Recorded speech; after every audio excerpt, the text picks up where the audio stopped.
அனைவருக்கும் வணக்கம். நம்முடைய அட்னேட் பிசிக்ஸ் பயோரன் அப்படிங்கிற நம்ம காணொலி சேனல்ல இன்றைக்கு நம்ம பார்க்கக்கூடிய கணக்கு வந்து இயக்க விதிகள். அதாவது நம்முடைய நீட் சிலபஸ்ல 3வது அலகுல இருந்து ஒரு கேள்வி நம்ம பார்க்க போறோம். ஆங்கிலத்துல லாஸ் ஆஃப் மோஷன் அப்படின்னு சொல்லுவோம். ஓகேயா? பார்க்கலாமா கேள்வி என்னன்னு? கேள்வி வந்து 2018ஆம் ஆண்டு நீட் தேர்வில் கேட்கப்பட்ட ஒரு கேள்வி. என்னங்கிறத பார்க்கலாம்.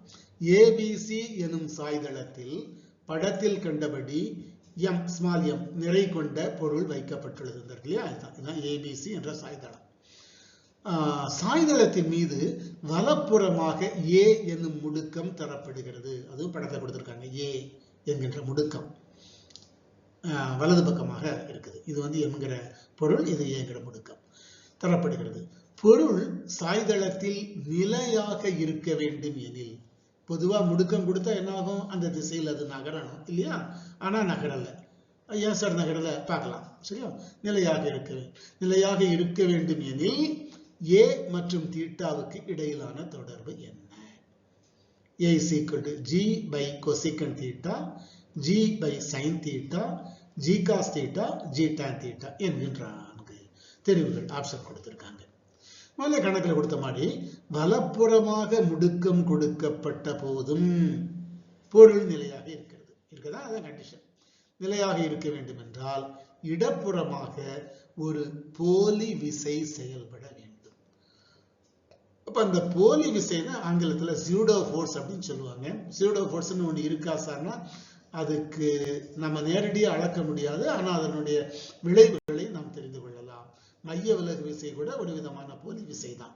சூடோ ஃபோர்ஸ் நம்ம படிச்சிருக்கிறோம். சரி, இந்த சூடோ ஃபோர்ஸ், இப்ப இந்த சூடோ ஃபோர்ஸை போலி விசையை உள்ளடக்கி நம்ம படத்தை மீண்டும் வரைவோம். இந்த இருக்கு இல்லையா? இதுதான் படம். படம் தான் கொஞ்சம் ரீட்ரா பண்ணியிருக்கோம், இன்னும் கொஞ்சம் செட் பண்ணிட்டு இருக்கிறோம். இது வந்து பிளாக், அந்த பொருள் இங்க இருக்குது. அதனுடைய மாஸ் வந்து m. ஏ என்கின்ற ஆக்சலரேஷன் முடுக்கம் இந்த திசையில கொடுக்கிறோம் என்ற போதும் அது நிலையாக இருக்கிறது என்றால் இந்த ஏனால ஒரு எம்ஏங்கிற ஒரு விசை கிடைக்கும். அதனுடைய நிறை m இல்லையா? அதனால எம்ஏங்கிற விசை கிடைக்கும். அதன் காரணமாக ஏற்பட்ட போலி விசை MA சூடோ ஃபோர்ஸ் அதற்கு எதிர் திசையில், அதாவது இடதுபுறமாக இருக்கும். இது வலது பக்கமா ஏ இருக்கு, MA இருக்குது. இது இடதுபுறமா MA இருக்குது. சரியா? அப்போ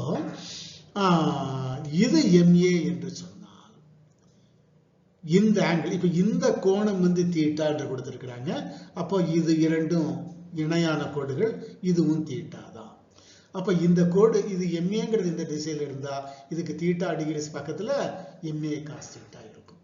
அப்ப MA cos தீட்டா என்கிறது தான் இந்த சாய்தளத்தில் மேல் நோக்கி இழுக்கும் விசை. கீழ் நோக்கி இழுக்கிறது ஏதாவது இருக்கா சார்? கண்டிப்பா இருக்கு. புவியீர்ப்பு முடுக்கம் இருக்கு. புவியீர்ப்பு முடுக்கம் எவ்வளவு சார்? இந்த திசையில் அது mg, அதாவது வெர்டிகல் டைரக்ஷன் சொல்றோம் இல்லையா? செங்குத்து திசையில் அது mg. அப்ப இந்த திசையில் எவ்வளவு சார் இருக்கும் பார்க்கலாம். சரியா? இப்போ இங்க இருந்து இந்த தீட்டா போனா இந்த கோடு அப்படியே ஸ்ட்ரைட் ஆயிரும். அதே மாதிரி இங்க இருந்து இந்த தீட்டா வந்தா இந்த கோடு அப்படியே ஸ்ட்ரைட் ஆயிரும். அப்படியே என்ன அர்த்தம்? இதுக்காக சொல்றோம் அப்படின்னு சொன்னா mg cos தீட்டாவுக்கும் mgக்கும் இடையில உள்ள கோணம் தீட்டா. அப்படின்னா இதை mg cos தீட்டானே சொல்லுவோம் இல்லையா? So mg cos theta theta. இப்ப இது mg cos தீட்டா என்று சொன்னால் அதுக்கு செங்குத்து திசையில் 90 டிகிரியில mg sin தீட்டா இருக்கும். அப்ப mg cos தீட்டா இந்த சாய்தளம் ABயில், இந்த ABங்கிற கோட்டுல மேல் நோக்கி செயல்படுது. mg sin தீட்டா கீழ் நோக்கி செயல்படுது. இவை இரண்டும் சமமாக இருந்தால் என்னாகும்? இது கீழையும் விழாது, எங்கேயும் போகாது, அப்படியே ஸ்டேஷனரியாக நிலையாக இருக்கும். சரி?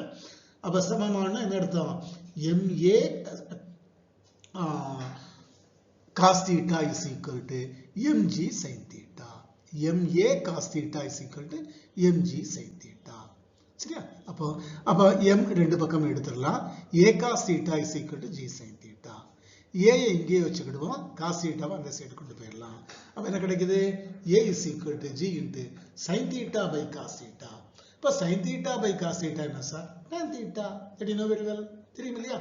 ஆக இந்த கணக்குல வந்து ஏக்கும் தீட்டாவுக்கும், அதாவது நம்ம வலப்புறமாக கொடுத்தோம் இல்லையா, அந்த முடுக்கம் ஏக்கும் தீட்டாங்கிற ஆங்கிள் ஆஃப் இன்க்ளினேஷன் சாய்தள கோணத்திற்கும் இடையில் உள்ள தொடர்பு வந்து A is equal to g tan theta என்கின்ற 4வது தெரியுது. நான்காவது ஆப்ஷன், நான்காவது விடை சரியான விடை.